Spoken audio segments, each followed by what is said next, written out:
Good afternoon. Good afternoon. One more time, good afternoon. Good afternoon. Now you're all honorary black people.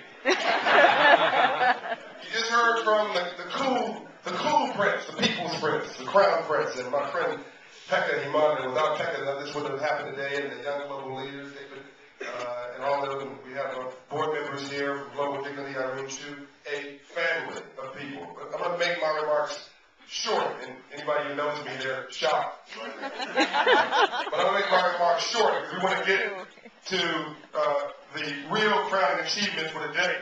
And I want to just get a little closer to you because this is what about relationships are all about. It's about getting intimate with each other and focusing on this human dimension of our activity.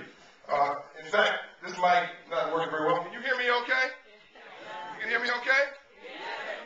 So make this very, very quick.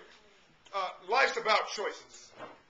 And when I was growing up in South Central LA, there was a young man named George. He got A grades, the best grades in school. But George was confused about who he was as a person. So George started hanging around with another guy who was a local gangster, a young man named Tweet, about this tall, full of terror. Tweet got killed, and George got killed. My best friend. Choices. That was the choice that I had to make growing up in Compton in South Central. What kind of person did I want to be? But then later on, I made other choices. I believed too much of my own press growing up. I made a little money and thought thinking I was better than other people. And God has a funny way of sending messages. Whatever goes around, comes around. And I went from living in a beach house in Malibu, California, a beach community, to living in my Jeep. I was homeless for 6 months of my life. Whatever goes around, comes around. So how you treat people matters. You're not doing anybody a favor, you're doing yourself a favor when you treat people with decency and respect. And then I went to India, a beautiful country. And I was in India for the World Economic Forum, and I'm going to give you the abbreviated version of this story, but you'll get it.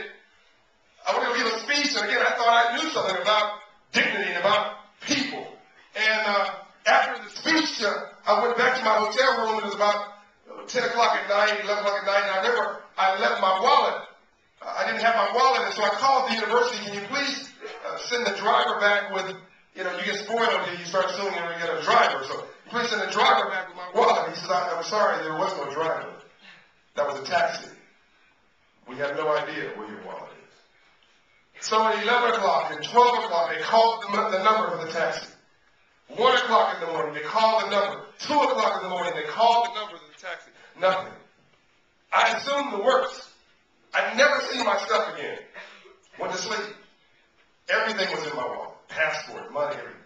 I get a call at 2:30 in the morning. The driver answered his phone. He had his phone off.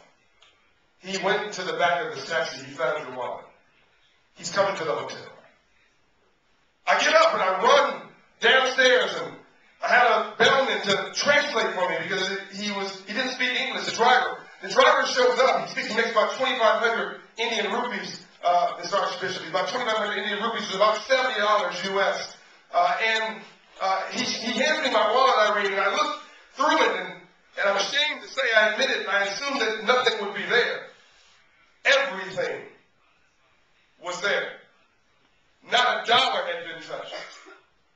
And I was so full of joy, and I said, what can I do to be helpful? I went in my pocket and I pulled out $70, which was about a month's pay, 1 month's salary for this driver.